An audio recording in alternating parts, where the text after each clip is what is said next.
हरे कृष्णा। तो आज हम चर्चा करेंगे योग क्या है। और हम देखेंगे कि योग जो अलग अलग तरीके से लोग करते हैं वो कौन सा योग है। और योग का मतलब पूरा करने का सबसे आसान तरीका क्या है। अलग अलग युगों में कैसे योग किया जाता था। और जो इस्कॉन में कृष्ण कॉन्शियसनेस में जो हम योग करते हैं वो कौन सा योग है, वो कितना प्रामाणिक है। तो आज का समय जो चल रहा है उसको कहते हैं जेट लाइफ। जेट लाइफ मतलब भागती दौड़ती जिंदगी। पूरा हमारा जीवन जो है वो भाग दौड़ में भरा हुआ है। छोटी छोटी वस्तुओं के लिए हम भाग दौड़ करते हैं। थोड़ा पैसा कमाने के लिए, पढ़ाई करने के लिए, और कोई वस्तु को प्राप्त करने के लिए। हर वस्तु के लिए हर रोज की भाग दौड़ है। स्कूल के बच्चे से लेके बूढ़े व्यक्ति तक, हर व्यक्ति वो इतना ज्यादा बिजी है भाग दौड़ में कि वो सोच ही नहीं पाता है कि मनुष्य जीवन का लक्ष्य क्या है। और मनुष्य जीवन के लक्ष्य को पूरा करना तो दूर की बात है, उसको पता ही नहीं रहता है तो क्या पूरा करेगा। इसीलिए इस भागती दौड़ती जिंदगी में हमें जो योग है उसको पहले तो उसका मतलब समझना चाहिए। और उसके बाद हमें देखना चाहिए कि भगवान की कृपा से हमारे पास कौन सा योग का सबसे सर्वोत्तम साधन है जो हमारे पास उपलब्ध है। और फिर उसके अनुसार हमको क्या करना चाहिए, हमको उसका पालन करना चाहिए। तो ये जो भागती दौड़ती जिंदगी है, आजकल तो बच्चों को बचपन में स्कूल में कॉलेज में और घर में भी नहीं बताया जाता है कि हम अ, क्यों संसार में आए हैं। उनको प्रश्न नहीं बताया जाता है हम क्यों संसार में आए हैं, जीव हमारे संसार में आने का उद्देश्य क्या है। और उसके बाद बच्चा जब स्कूल में जाता है कॉलेज में जाता है तो उसको बताया जाता है कि हमारा संसार में आने का उद्देश्य क्या है, कंपटीशन करना। हम संसार में क्यों आए हैं, कंपटीशन करने के लिए। कंपटीशन कर रहे हैं एक दूसरे के साथ। स्कूल में जाते हैं तो स्कूल में कंपटीशन करते हैं, कॉलेज में जाते हैं तो कॉलेज में कंपटीशन करते हैं। उसके बाद नौकरी धंधा व्यापार के लिए कंपटीशन करते हैं, नौकरी मिल गई तो इंक्रीमेंट के लिए कंपटीशन करते हैं। व्यापार मिल गया तो अपना धंधा बढ़ाने के लिए कंपटीशन करते हैं, व्यापार बढ़ाने के लिए कंपटीशन करते हैं। और उसके बाद नाम बनाने के लिए कंपटीशन करते हैं, घर परिवार में कंपटीशन करते हैं। तो हर जगह हम लोगों को जो उद्देश्य है वो पूरी तरह से घुमा दिया गया है कि हमारे जीवन का जो उद्देश्य है वो क्या होना चाहिए। और उसको पूरे पूरे के पूरे हमारे जीवन को पैसे से जोड़ के, नाम से जोड़ के हमारे पूरे जीवन को एक चूहे की दौड़ बना दी गई है। कहने के लिए तो जेट लाइफ है, लेकिन लोग इतना तेज दौड़ रहे हैं, इतना तेज दौड़ रहे हैं कि उनको पता भी नहीं है कि मैं क्यों दौड़ रहा हूँ। दो रोटी कमाने के लिए दौड़ रहे हैं, दो अक्षर पढ़ाई करने के लिए सीखने के लिए दौड़ रहे हैं, नाम बनाने के लिए दौड़ रहे हैं। बस उनको पता भी नहीं है कि मैं जो जीवन जी रहा हूँ इस जीवन का क्या महत्व है, क्यों मैं जीवन जी रहा हूँ। मैं जो खाना खा रहा हूँ उसका क्या महत्व है, मेरे सोने का नियम का क्या महत्व है, मेरे घर में जो भाई बहन माता पिता हैं उनका मेरे जीवन में क्या महत्व है, स्कूल कॉलेज में जो गुरुजन है उनका क्या महत्व है, मित्र संबंधियों का क्या महत्व है। कुछ नहीं, बस जो काम आया वो हमारा है, जो काम नहीं आया उसको निकाल के फेंक देना चाहिए। इस तरह से लोग जो जीवन जी रहे हैं वो बहुत ही बेकार जीवन है। और हम जानने का प्रयास भी नहीं करते हैं कि ये जो जीवन है ये जीवन को कैसे ठीक तरीके से जिया जाए। तो इसीलिए किसी भी ज्ञान को प्राप्त करने के लिए, किसी भी विचार को समझने के लिए तपस्या की जरूरत होती है, साधना की जरूरत होती है, योग की जरूरत होती है। तो योग का क्या मतलब होता है, तो योग का मतलब होता है प्लस, जोड़ना। जो आप देखोगे संस्कृत में या जो हिंदी या मराठी में जो योग शब्द उपयोग किया जाता है उसको मतलब होता है जोड़ना, प्लस करना। तो प्लस करना होता है, योग का मतलब होता है जोड़ना, योग का मतलब होता है अपने आप को भगवान से जोड़ना। योग का मतलब ये नहीं होता है कि हम एक्सरसाइज करते हैं। एक्सरसाइज करने में और योग करने में बहुत अंतर होता है।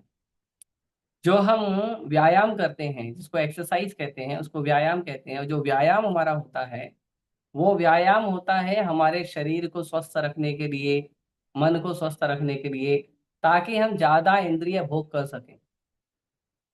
हम ज्यादा अच्छे रहेंगे तो हम ज्यादा आनंद लेने के लिए मेहनत कर सकेंगे, इंद्रिय भोग कर सकेंगे। तो एक्सरसाइज को योग नहीं कहते हैं।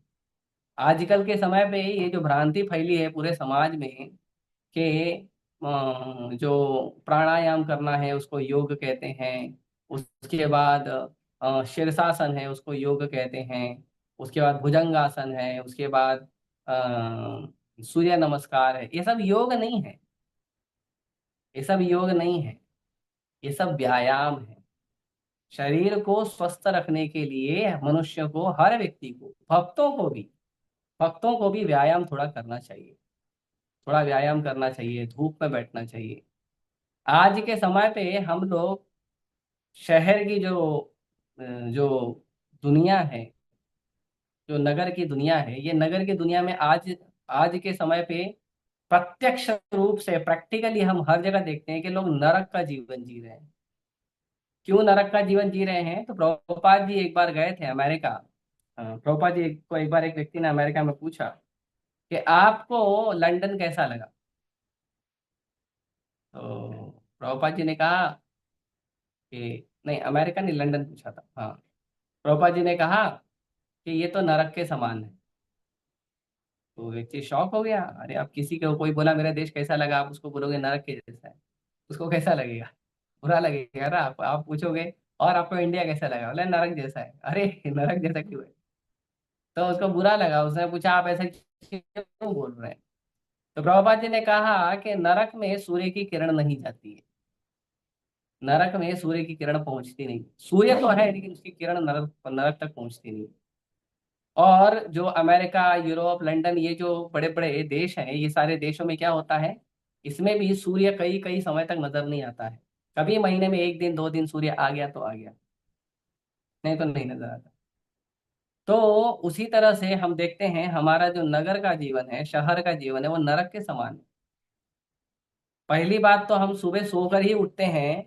जब सूर्य सो के उठ के सूर्य का सुबह का क्या बोलते हैं, सुबह का जो नहाने धोने का कार्य होता है सूर्य का, सूर्य पूरा करके उसके बाद सूर्य सुबह की साधना भजन सब कर लिया रहता है। उसके बाद सूर्य आता है, बोलता है चलो मैं आ गया, हरे कृष्णा। तब तक हम लोग सब सोते रहते हैं। उठते कितने बजे हैं? शहर में, नगर में लोग उठते कितने बजे हैं?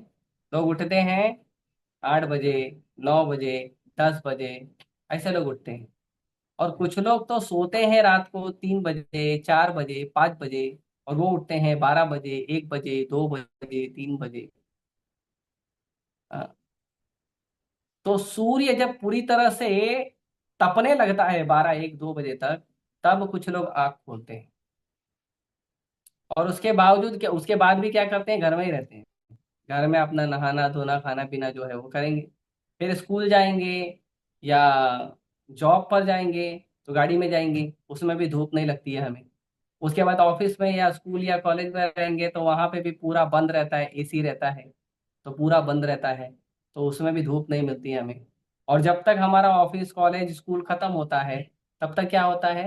तब तक शाम हो जाती है, शाम को धूप रहती नहीं है, सूर्य देव चले जाते हैं, उनका वापस शाम का संध्या भजन रहता है, वो चले जाते हैं अपना संध्या भजन वापस करने के लिए।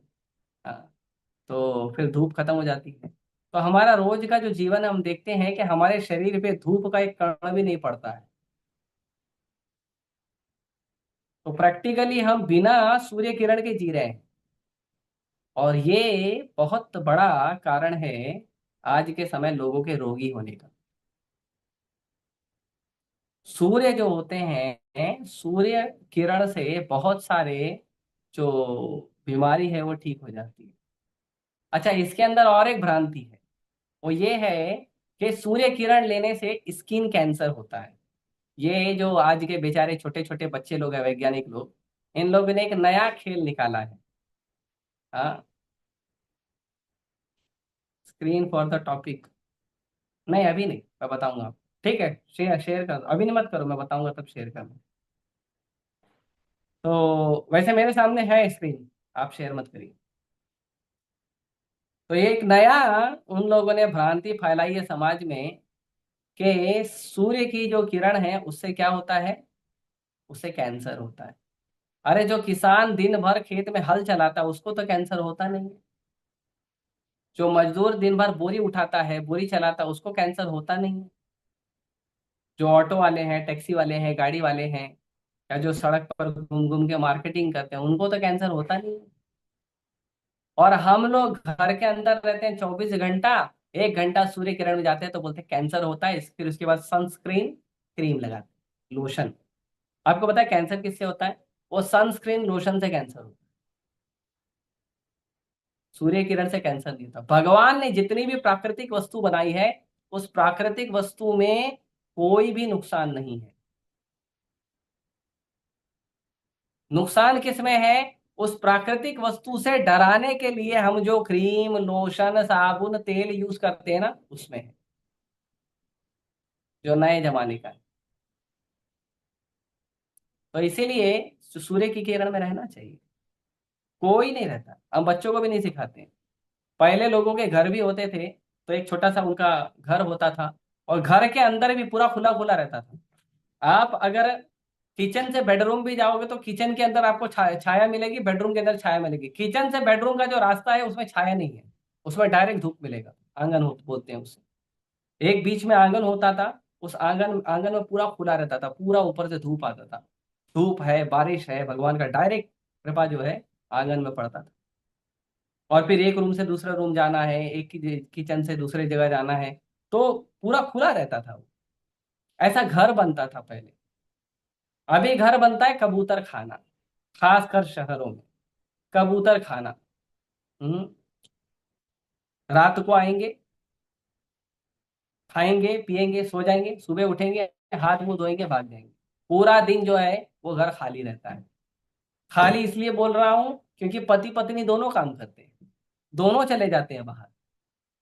पूरा दिन खाली रहता है। फिर रात को आएंगे कबूतर की तरह, सोएंगे, खाएंगे पिएंगे, और फिर उसके बाद फिर सुबह निकल जाएंगे। तो आजकल लोगों का घर घर नहीं हो गया, कबूतर खाना हो गया। कबूतर की तरह जीवन जी रहे हैं। तो ये इतना खराब जीवन जी रहे हैं हम लोग, और हम कहते हैं हम एडवांस हो गए। हम एडवांस भले हो गए हैं कुछ धातु के, जो स्टील और लोहा, इन सब के वस्तुओं को बनाने में हम एडवांस भले हो गए हैं नाम मात्र के, लेकिन हम विचारों से बहुत दूषित हो गए हैं। हम अपनी जीवन शैली से बहुत दूषित हो गए हैं। जेट एज लाइफ के नाम पर हमारा पूरा जीवन दूषित जीवन है। ना खाना ठीक से खाते हैं, खाना हमारा दूषित है, हमारा नींद का समय एकदम दूषित है, सब कुछ हमारा दूषित है। और उसके बाद अगर किसी को बोल रहे हो योगा करो, तो योगा नहीं करेंगे लोग। क्या क्या करेंगे? जिम करेंगे, व्यायाम करेंगे। तो जिम में जाते हैं। अब जिम का भी भ्रम देखिए। जब कोई व्यक्ति व्यायाम करता है तो उसके शरीर से पसीना निकलना चाहिए, ताकि उसके शरीर का जो टॉक्सिक है वो बाहर निकल जाए। जो गंदगी है शरीर में वो बाहर निकल जाए पसीने के रास्ते। अब लोग जिम भी जाते हैं तो एसी वाला। तो यहां मेहनत कर रहा है, शरीर से पसीना निकलना चाहता है, वहां लगा दिया एसी। होता ही नहीं। उससे अलग बीमारी पैदा हो रही। लोग बोलते हैं मोटापा कम करने के लिए जिम जाना। अरे मोटापा कम करने के लिए आप जिम जा रहे हो तो आप मेहनत करोगे, शरीर से पसीना निकलेगा, तब ना तुम्हारा ओबेसिटी, मोटापा थोड़ा कम होगा, या और भी जो परिवर्तन है वो आएगा। जिम में लगा दिया एसी, कहाँ से होगा? तो रिजल्ट होता ही नहीं है। क्यों? क्योंकि हम एसी के बिना रह नहीं सकते। जिम के अंदर साइकिल चलाते हैं, यही साइकिल चला के घर का कुछ काम नहीं करेंगे, जिम के अंदर जाकर 2 घंटा साइकिल चलाएंगे। क्या करें? लोग आलसी हैं घर के काम करने में। और उनको बड़ा उत्साह है समय बर्बाद करने। तो ये सब जो चीजें हैं, उसके बाद भी अलग अलग आसन होते हैं। ये सारे आसन जो हैं, ये क्या है? व्यायाम है। ये योग नहीं है। इसको योग नहीं कहते। योग का मतलब होता है भगवान से अपने आप को जोड़ना। इसीलिए भगवत गीता में जो योग की भगवत गीता में कहीं भी भगवान ने कर्म, ध्यान, ज्ञान के बारे में नहीं बोला है। भक्ति के बारे में नहीं बोला। भगवान ने बोला है कर्म योग, ध्यान योग, ज्ञान योग, भक्ति योग। हर चीज को भगवान ने योग से जोड़ा। योग मतलब ऐसा कर्म करो जिससे आप भगवान से जुड़ सको। ऐसा ध्यान करो जिससे आप भगवान से जुड़ सको। ऐसा ज्ञान प्राप्त करो जिससे आप भगवान से जुड़ सको। ऐसी भक्ति करो जिससे आप भगवान से जुड़ सको। तो भगवान ने पूरा भगवत गीता क्या है? योग है। योग, योग मतलब कृष्ण से जुड़ना। इसके लिए भगवत गीता के सबसे आखिरी श्लोक में भगवान का नाम भी उपयोग किया गया है, तो योगेश्वर उपयोग किया गया है। भगवान कौन है? भगवान हमारे योग के स्वामी है। भगवान हमारे योग के ईश्वर है। यत्र योगेश्वर कृष्ण यत्र पार्थो धनुर्धर। जहाँ पे भगवान कृष्ण योगेश्वर, सारे योगों के जो स्वामी हैं, वो भगवान कृष्ण है। जहाँ अर्जुन है, वहाँ विजय होगा, वहाँ श्री होगा, वहाँ सत्य होगा, वहाँ नीति होगा। ये सब कहाँ होगा? तत्र श्री विजय भूति ध्रुवा नीतिर्मतिर्मा। कहाँ होगा? जहाँ पे भगवान है, जहाँ भगवान का भक्त। तो इसीलिए योग का मतलब होता है भगवान से जुड़ना। To link our self with supreme lord, to link the soul with super soul.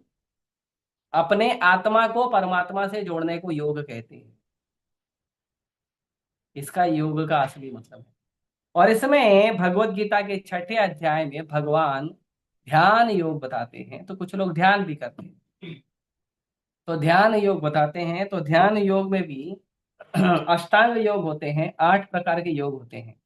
तो उसमें होता है यम, नियम, आसन, प्राणायाम, प्रत्याहार, धारणा, ध्यान, समाधि। तो इसमें यम का मतलब होता है क्या करना है, और नियम का मतलब होता है क्या नहीं करना है। तो लोगों को ये भी पता नहीं है यम और नियम का मतलब। लोग बोलते हैं ट्रैफिक का नियम है, इसका नियम है, उसका नियम है। अरे आप नियम नियम बोल रहे, नियम शब्द का परिभाषा क्या है? नहीं मालूम। तो यम का मतलब होता है क्या करना है, नियम का मतलब होता है क्या नहीं करना है। तो यम में आता है कि हमें क्या करना है, हमें हमारे इंद्रियों को निग्रह करना है। हमारी इंद्रियों को यहाँ वहां भागने से रोकना है। और नियम मतलब हमें कुछ ऐसे चीजों को ऐसे कुछ क्या कहते हैं, कानून का ऐसे कुछ भगवान के बनाए हुए नियम का पालन करना चाहिए, जिसके अंदर हम क्या कर सकें, जिसके अंदर हम अ, अपने जो ध्यान करना है, ध्यान करने वाली वस्तुओं को हम, उसके लिए कुछ कानून होने चाहिए। तो ये नियम हो गया। नियम मतलब भगवान के बनाए हुए, खुद प्रदर्शित किए हुए कुछ कानून। तो एक है हमारे इंद्रियों को निग्रह करना, दूसरा है कि हमें उन निग्रह करने के लिए हमें कुछ कानून का पालन करना चाहिए। उसके बाद आसन, उसके बाद आसन कैसे लेना है। एक तो क्या करना है, एक दूसरा क्या नहीं करना, तीसरा कैसे बैठना है। कैसे बैठना है। भगवान कहते हैं ना आपका आसन ज्यादा ऊंचा होना चाहिए, ना आपका आसन ज्यादा नीचा होना चाहिए। और आपकी जो रीढ़ की हड्डी की जो सबसे आखिरी हड्डी है, वहां से लेके आपका जो सिर है और नाक का अग्र भाग है, ये पूरा एक लाइन में होना चाहिए। ना आपकी आंखें पूरी खुली होनी चाहिए, ना आपकी आंखें पूरी बंद होनी चाहिए। क्योंकि पूरी आंखें खुली रहेगी तो यहाँ वहां देखते रहोगे, और पूरी बंद होगी तो सो जाओगे। इसके लिए आधी खुली होनी चाहिए। हम्म। उसके बाद प्राणायाम, उसके बाद हमारे वायु को, प्राण वायु को क्या करना है, कंट्रोल करना है। प्राण वायु को कंट्रोल करना है मतलब प्राण वायु के द्वारा अपने शरीर को पूरा कंट्रोल करना है।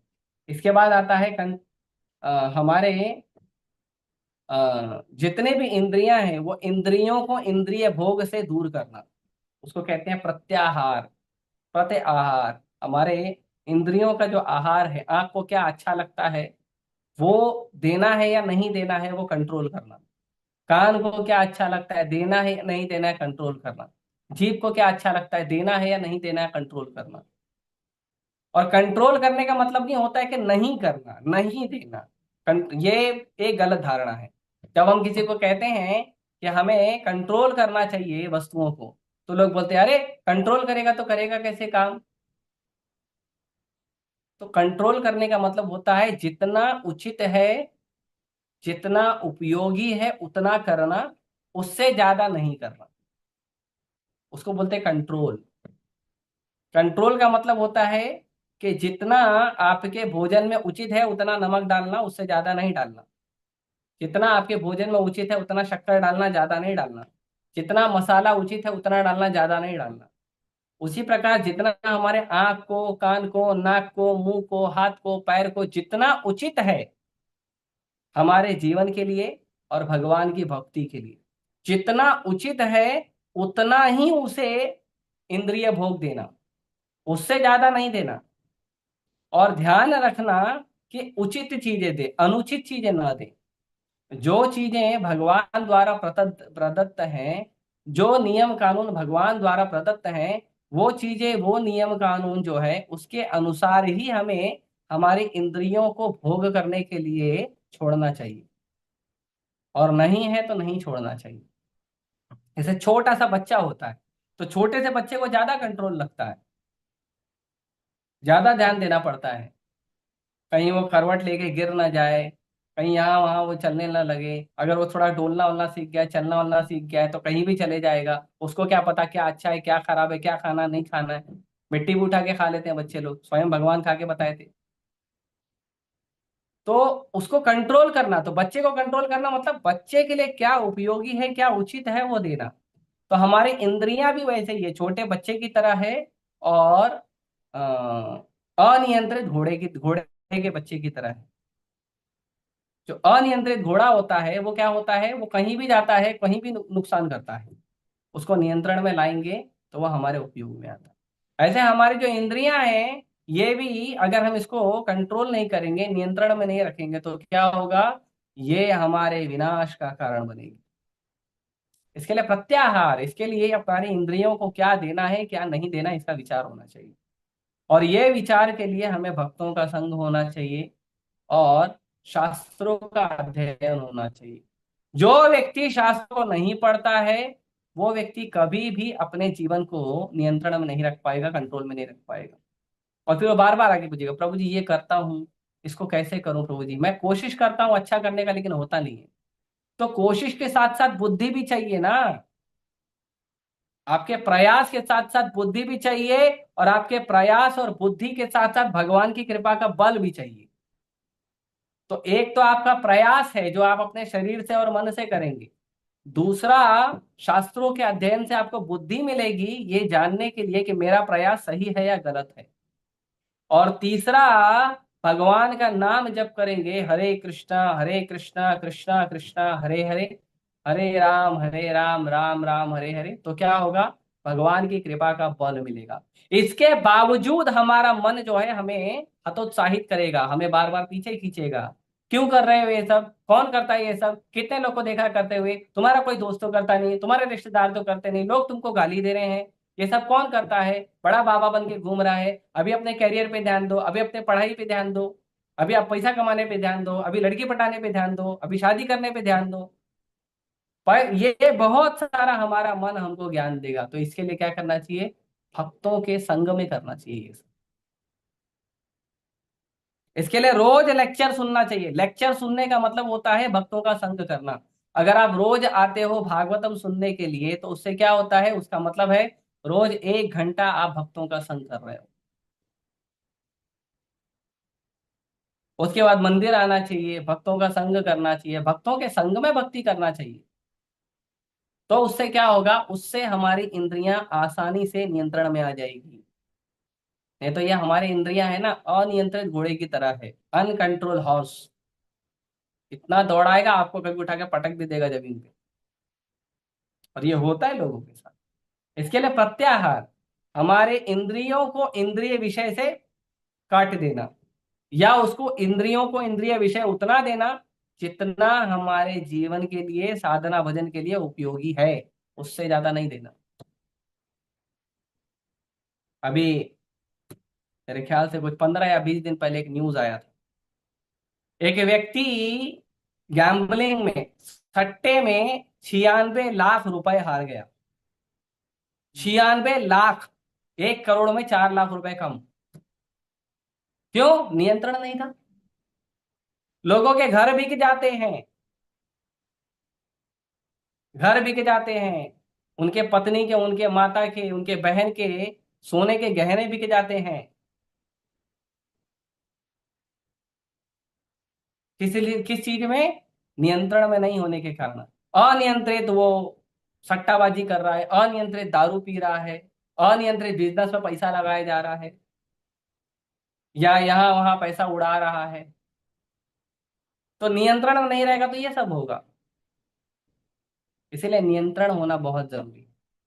प्रभुपाद जी उदाहरण देते हैं नियंत्रण का, कि गांधी जी एक बार एक बिजनेसमैन को बोले, बड़ा बिजनेसमैन था, बहुत डोनेशन देता था वो, गांधी जी के जो भी मूवमेंट है उनके लिए, बड़ा बिजनेसमैन था। तो उनको, वो हमेशा रेगुलर डोनेशन देता था और बहुत मानता था गांधी जी। तो गांधी जी उसको बोले, देखो अब तुम्हारा पैसा देना बहुत हो गया, अब मेरे को तुम्हारा पैसा नहीं चाहिए, अब मुझे तुम चाहिए। तो मेरे ख्याल से उस समय वो 5,000 रुपए डोनेशन देता था गांधी जी के टाइम पे। 5,000 रुपये मतलब बहुत होता है ना? तो गांधी जी ने बोला कि अभी मेरे को आपका डोनेशन नहीं चाहिए, अभी मुझे आप चाहिए। बोला ठीक है। तो वो डोनेशन, वो क्या किया उसने, एक काम धंधा बंद किया और गांधी जी के साथ जो भी उसको क्या कहेंगे उसको, कौन से सेवा में लगा था, लेकिन ठीक है, नाम के लिए स्वतंत्रता की लड़ाई में लग गए। तो वो उसमें लग गए। तो वो व्यक्ति बहुत डिप्रेशन में चले गया। अचानक पैसा कमाना बंद हो गया, एकदम डिप्रेशन में चले गया, और 1 साल के अंदर डिप्रेशन से उसकी मृत्यु हो गई, क्योंकि जीवन को कंट्रोल ही नहीं किया। कंट्रोल करा होता तो उसको पता होता कहाँ सही है कहाँ गलत है, कितना समय देना चाहिए कितना नहीं देना चाहिए, क्या करना चाहिए क्या नहीं करना चाहिए। और यही होता है, कोई भी कार्य हम कर रहे हैं उसके अंदर हमने कोई नियम नहीं रखा है, तो वही वस्तु हमारे विनाश का कारण होती है। जैसे मोबाइल, मोबाइल देखिए, लोग उपयोग करते हैं मोबाइल, कैसा वो उपयोग करते हैं, दिन में करेंगे रात में करेंगे। हाँ, सोते समय भी ऐसा मोबाइल देखते ही रहेंगे। जितना समय मोबाइल को देखते हैं उतना समय राधा रास बिहारी का फोटो देख लोगे ना, उद्धार हो जाएगा। हाँ, गारंटी, निकल जाओगे यहाँ से।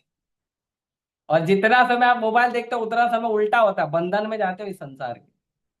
सोते समय मोबाइल, उठते समय तुरंत मोबाइल। क्या है? एक रील देखने के लिए, सोशल मीडिया देखने के लिए मोबाइल खोला, कब 2 घंटा निकल गया पता ही नहीं चला। कोई नियंत्रण नहीं है। नियम लगाओ ना, नियम लगाओ, मैं सुबह 10 से रात को 10 बजे तक ही मोबाइल उपयोग करूंगा।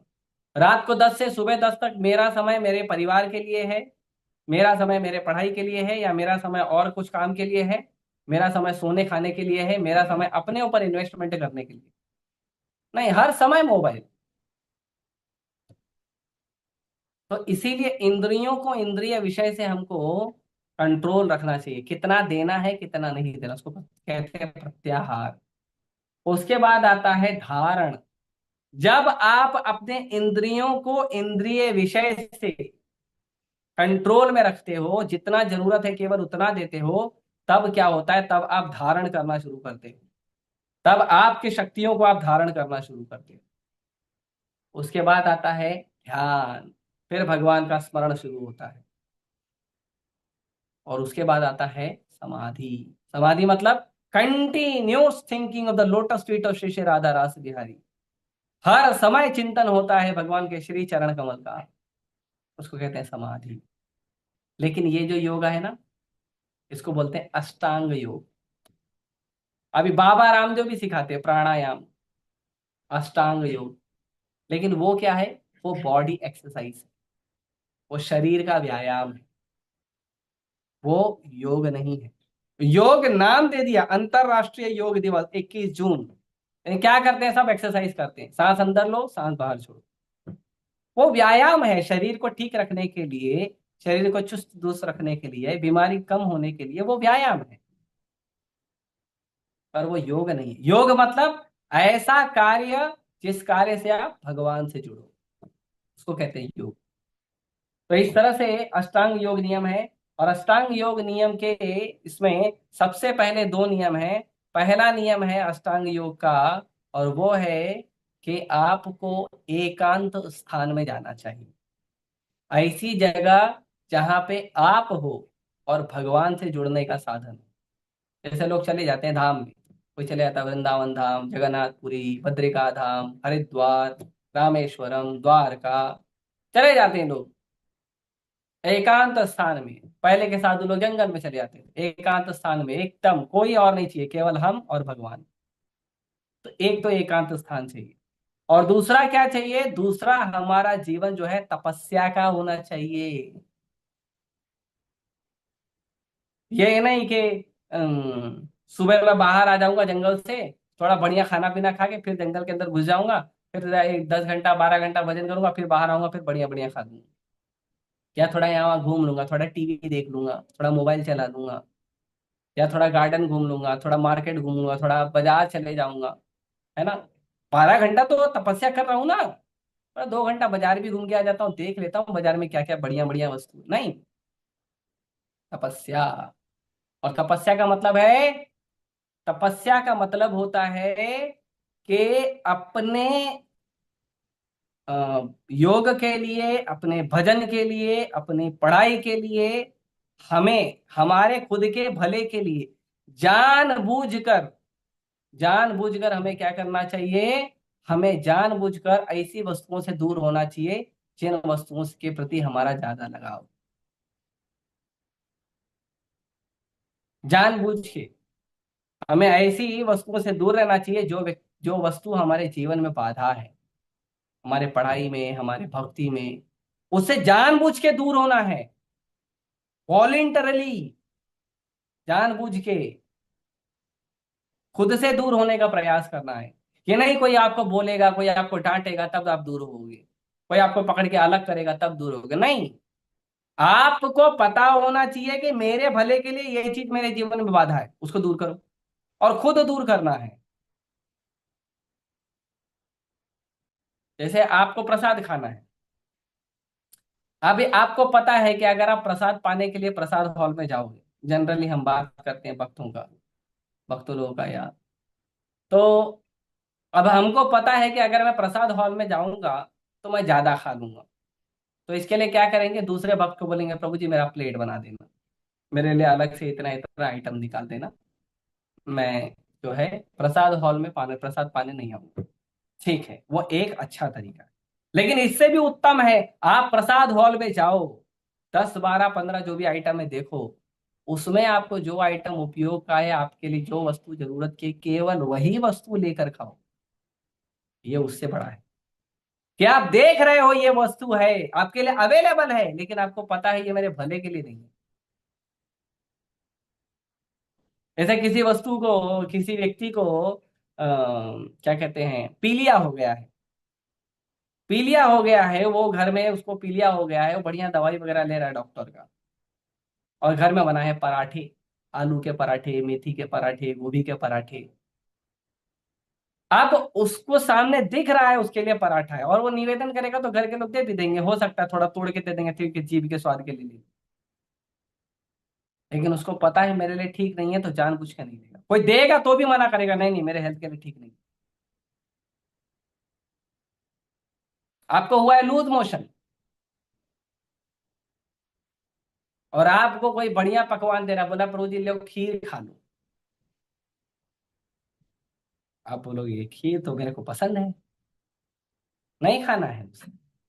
तो इसको तपस्या है। तपस्या मतलब जो वस्तु हमारे भक्ति में, हमारे भजन में, हमारे पढ़ाई में, हमारे व्यापार में, धंधे में जो वस्तु हमारी बाधा है, उसको जानबूझकर दूर करना, उसको तपस्या कहते हैं।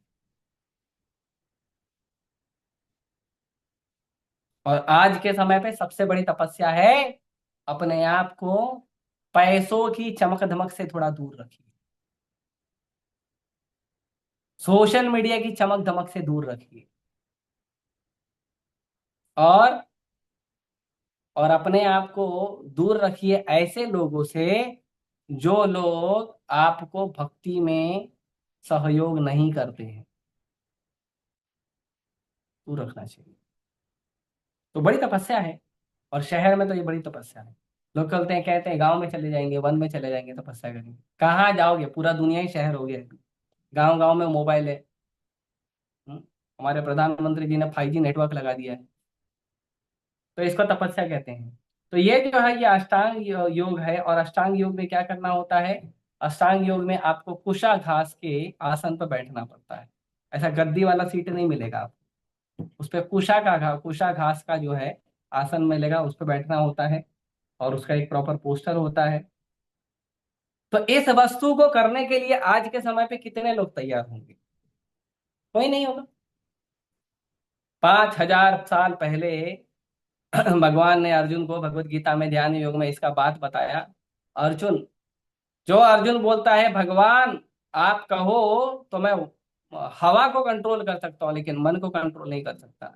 मतलब वो ऑलरेडी प्राणायाम के स्तर पे जा चुका था अर्जुन। प्राणायाम के बाद क्या है? प्राणायाम के बाद ध्यान धारणा समाधि।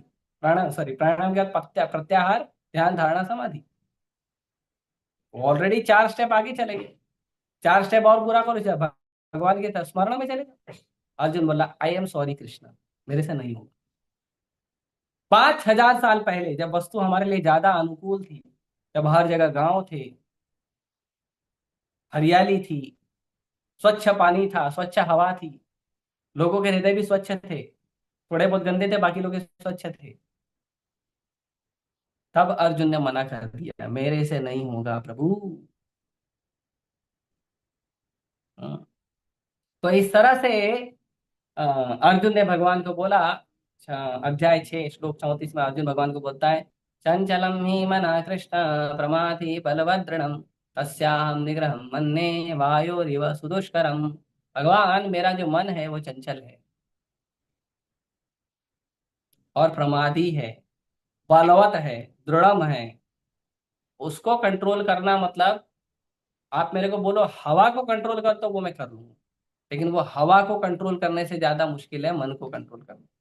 तो भगवान क्या बोले, आए नहीं, ऐसा थोड़ी है, क्या बात करते, ऐसा नहीं बोला भैया। भगवान क्या बोले, यस, असंशयम महाबाहो मनो तो त्रिग्रहम चलम अभ्यासेन तु कौन्तेय वैराग्येन च गृह्यते। यस, मन इतना दुष्ट है कि वो कंट्रोल में नहीं आता है, लेकिन इसके लिए क्या करना पड़ेगा? अभ्यास करना पड़ेगा और वैराग्य लेना पड़ेगा। जो वस्तु आपके भक्ति में बाधा आती है उससे वैराग्य, और जो वस्तु आपके भक्ति में सहयोग है उसका अभ्यास करना है। ये दो चीज जरूरी है, तब जाके मन कंट्रोल होगा, नहीं तो नहीं होगा। नहीं तो कर लो कितना मेहनत करना है, एक दिन आओगे मंदिर में, हरे कृष्णा मंदिर में एक दिन आओगे, 16 माला जप करोगे, नाचोगे गाओगे बढ़िया और चले जाओगे। ठीक है, एक दिन आप पेट्रोल भर के चले गए, हफ्ता भर पेट्रोल थोड़ा तो चलता है। लेकिन आप एक दिन में होते हैं 24 घंटे, 7 दिन में होते हैं 24 × 7, और उतना समय आप रहोगे भौतिक परिवेश में, भौतिक लोगों के संग में, और 7 दिन में 1 घंटा 2 घंटा मंदिर आओगे। आप बताओ भक्ति का कितना प्रभाव पड़ेगा? जिस चीज का ज्यादा संग करोगे वो चीज का प्रभाव ज्यादा पड़ेगा आपके ऊपर। भक्तों का संग करोगे तो भक्ति का प्रभाव ज्यादा पड़ेगा, अच्छे लोगों का संग करोगे तो अच्छे लोगों का प्रभाव ज्यादा पड़ेगा। और 7 दिन जाके न जाने कैसे कैसे लोगों का संग करते हो जो कोई भी भक्त नहीं है, तो उनका प्रभाव ज्यादा पड़ेगा। इसके लिए हमें क्या करना चाहिए? हमें हमें भगवान का ध्यान करना चाहिए, हमें ऐसे योग को चुनना चाहिए जो योग जो है आसान हो। अर्जुन ने मना कर दिया तो फिर हमारे लिए तो असंभव है। इसीलिए हमें ऐसे योग पद्धति को अपनाना चाहिए जो हमारे लिए आसान हो। तो इसके लिए श्रीमद् भागवतम के 12वें स्कंद के 3रे अध्याय के 52 नंबर श्लोक का वर्णन आता है। कृते अध्याय दो विष्णु त्रेतायाम यजतो मखै द्वापरे परिचर्यायो कलौ तद हरि कीर्तनात्। तो कहते हैं कि जो सत्य युग था, सत्य युग में क्या था, सत्य युग में भगवान का चरण कमल का लोग ध्यान करते थे। उस समय लोगों की उम्र थी 1 लाख साल, और लोग 10,000, 20,000, 50,000, 60,000 साल तक भगवान के चरण कमल पे ध्यान लगाते। उसके बाद त्रेता युग आया। त्रेता युग में भगवान का बड़ा बड़ा हवन बना के यज्ञ करते थे। तो यज्ञ कैसे होता था, उसमें शुद्ध ब्राह्मण, शुद्ध घी, शुद्ध हवा, शुद्ध वस्तुएं भगवान को अग्नि के द्वारा भगवान को भोग लगाया जाता।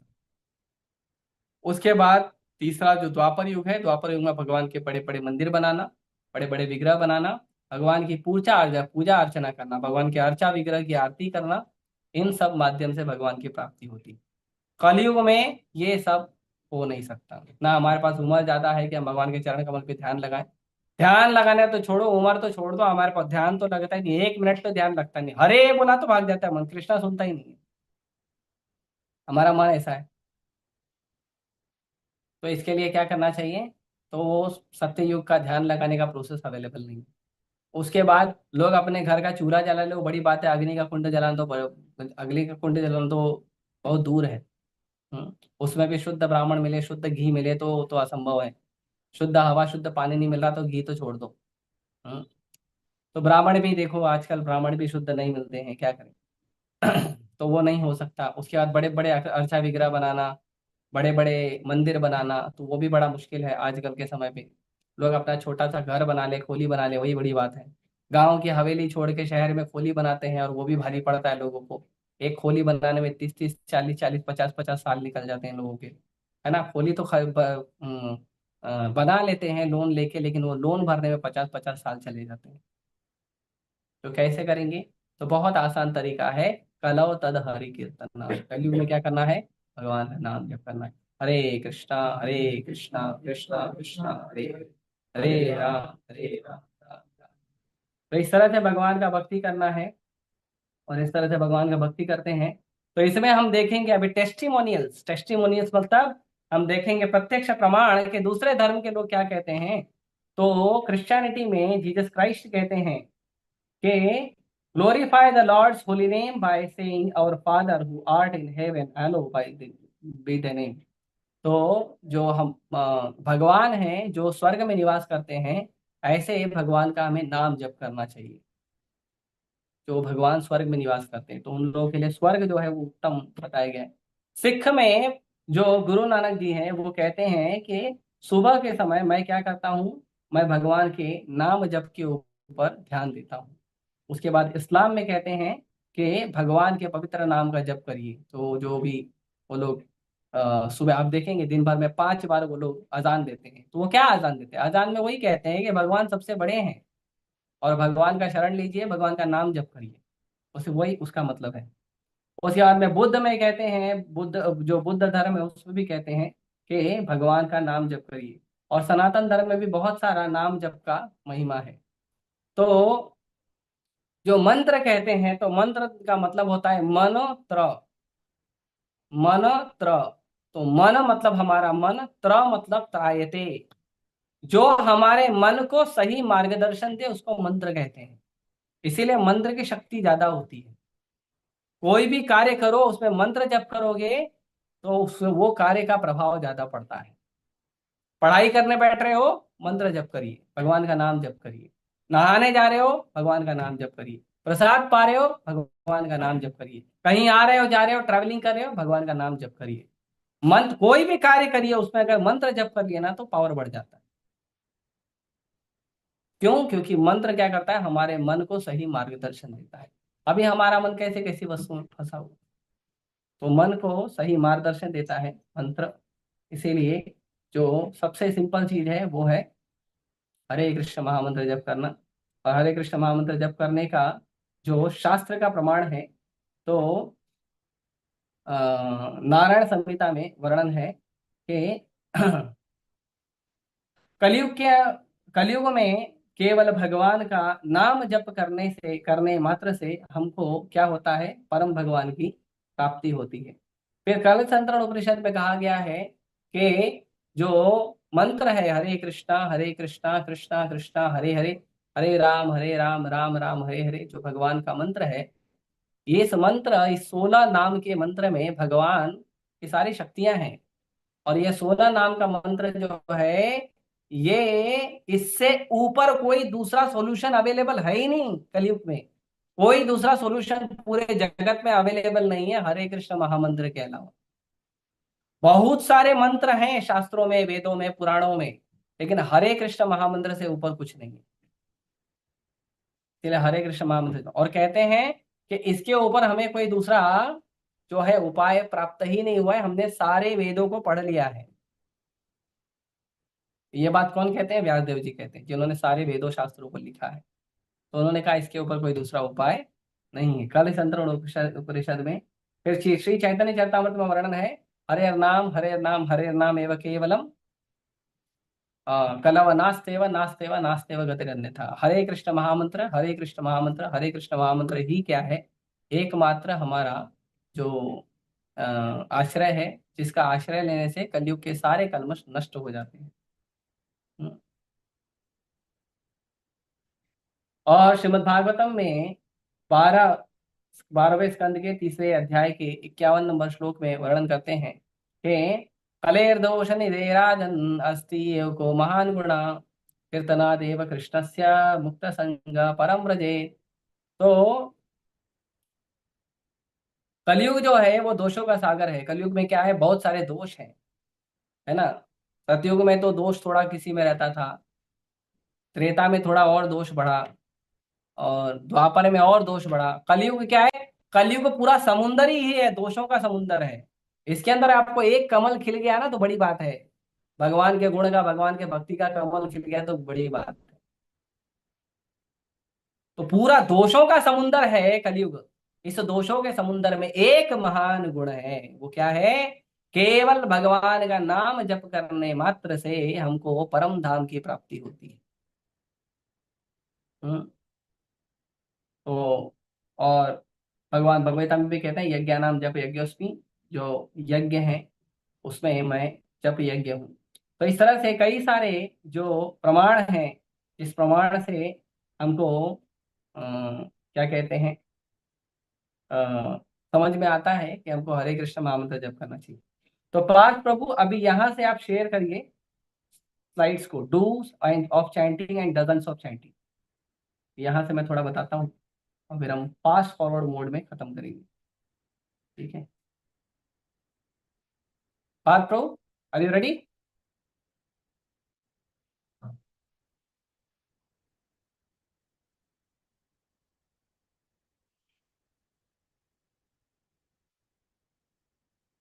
नीचे आओ स्क्रिप्चुरल रेफरेंस के नीचे आओ। और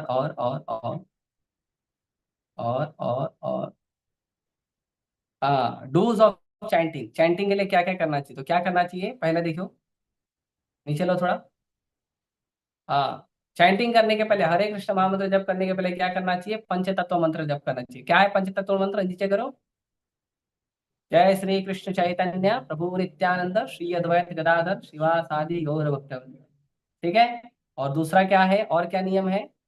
दूसरा नियम है, आप जप को बोल कर करिए, मन में जप मत करिए। मुंह से बोलिए, कान से सुनिए। ठीक है। उसके बाद और क्या नियम है? हर नाम को आप लोग ध्यान दीजिए कि जो आप बोल रहे हो, हरे कृष्णा कृष्णा कृष्णा हरे हरे, हरे राम राम हरे हरे, हर नाम आप मुंह से ठीक बोल रहे हो ताकि आपको कान से बरोबर सुनाई दे। ठीक है। ये होना चाहिए। उसके बाद भगवान का नाम जप करने के लिए पूरे सम्मान और समर्पण के साथ हमको जप करना चाहिए। तो ध्यान लगा के हमको जप करना चाहिए, प्रयास करना चाहिए, ऐसा तो होगा नहीं, पर कम से कम सम्मान और समर्पण का प्रयास करना चाहिए। आगे, उसके बाद भगवान का नाम जप करने के लिए आप कहीं भी जप कर सकते हो, किसी भी जगह पे जप कर सकते हो, चाहे बैठकर चाहे चलकर, कहीं भी। और किसी भी ऐसा, भगवान का नाम जप करने के लिए उत्तर में करना है, दक्षिण में करना है, पूरब में करना है, पश्चिम में का कोई नियम नहीं, कहीं भी बैठ के जप करो। ठीक है। पहली बात तो लोगों को पता ही नहीं होता है उत्तर दक्षिण पूरब पश्चिम। ठीक है। तो आप कहीं भी बैठ के जप करो, कोई उसका नियम नहीं है। ठीक है। और भगवान का नाम जप करने के लिए सबसे अच्छा समय, फेवरेबल टाइम है ब्रह्म मुहूर्त। सूर्योदय होने के पहले का 1.5 घंटा, उसको ब्रह्म मुहूर्त कहते हैं। तो उसमें जप करने से ज्यादा प्रभाव पड़ता है। पूरे दिन भर तो प्रभाव रहता ही है, लेकिन ज्यादा प्रभाव रहता है जब हम ब्रह्म मुहूर्त में जप करते हैं।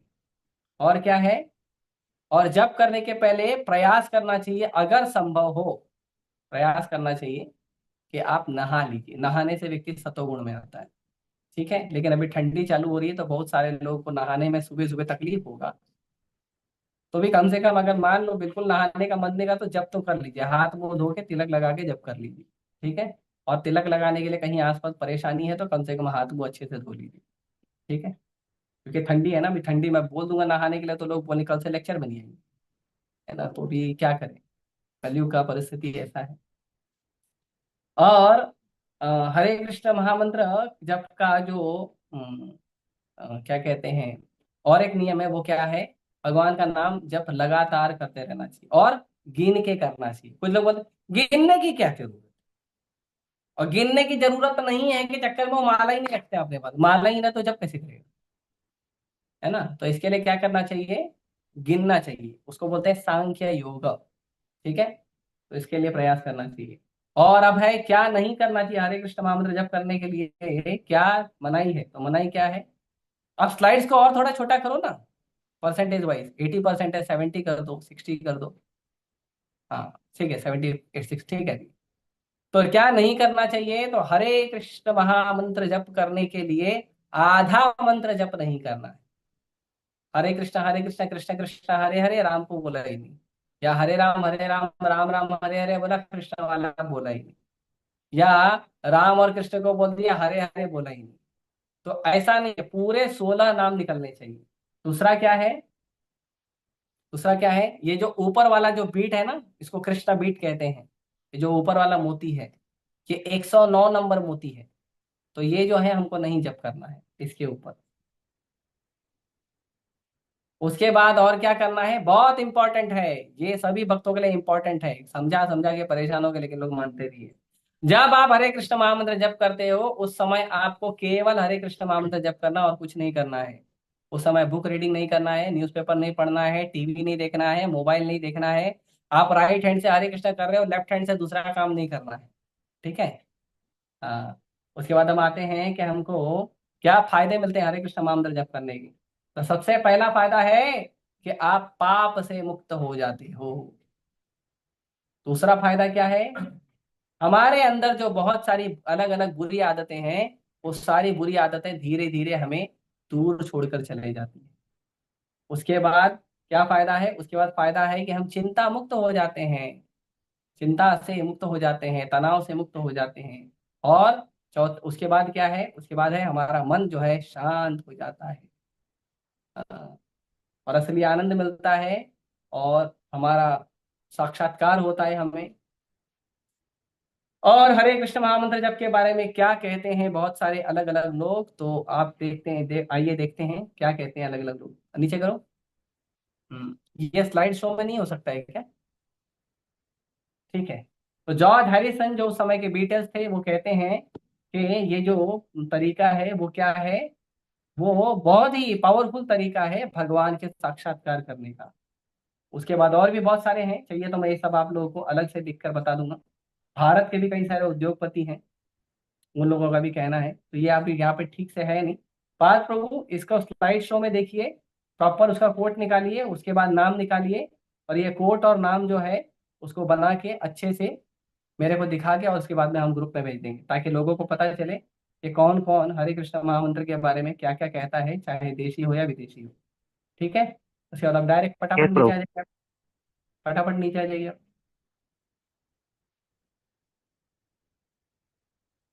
हाँ, अभी मेरा यहाँ पे जो है आपको जो बताना था वो पूर्ण हुआ।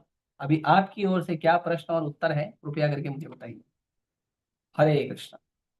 किसी का कोई प्रश्न है, जिज्ञासा है तो पूछ सकते हैं। लेकिन मेरा निवेदन है कि जो भी आप प्रश्न पूछेंगे, जिज्ञासा करेंगे, वो प्रश्न और जिज्ञासा लेक्चर से रिलेटेड होनी चाहिए। ठीक है, पूछिए।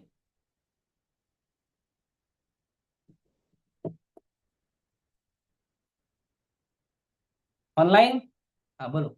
जब करते टाइम कुछ और दिमाग में चलते हैं, जैसे कॉफी पी लिया हाँ, तो क्या? जब करते समय मन में कुछ और चलते रहता तो क्या करें। हम यहाँ पे जब करें हरे कृष्णा कृष्णा कृष्णा हरे हरे, और हमको सुगंध आ रही है कि मम्मी पकोड़े बना रही है, तो क्या करना चाहिए? हाँ, क्या करना चाहिए?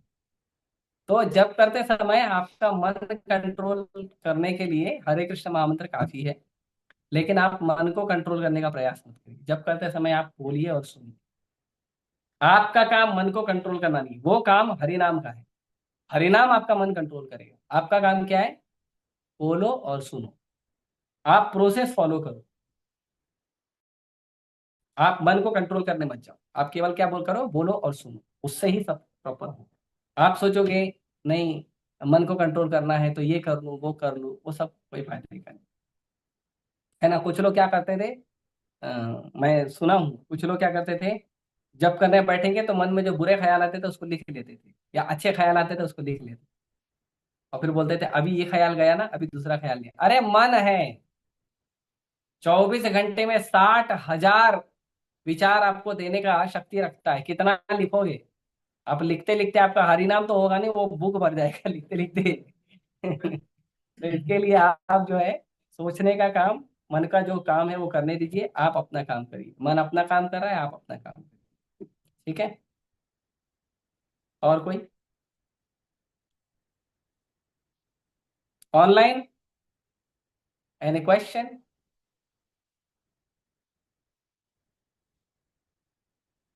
अरे वाह, सबको समझ में आ गया, वेरी गुड। मतलब हरिनाम पावरफुल निकलेगा अभी सबसे। कल का जप एकदम तगड़ा होगा। है?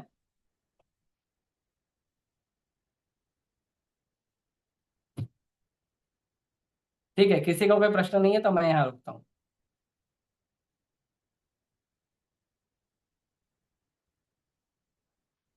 ठीक है, चलिए हम यहाँ रुकते हैं। श्री हरिनाम प्रभु की, हरे कृष्ण महामंत्र की, हरिनाम संकीर्तन की, श्रील प्रभुपाद की। हरे कृष्ण।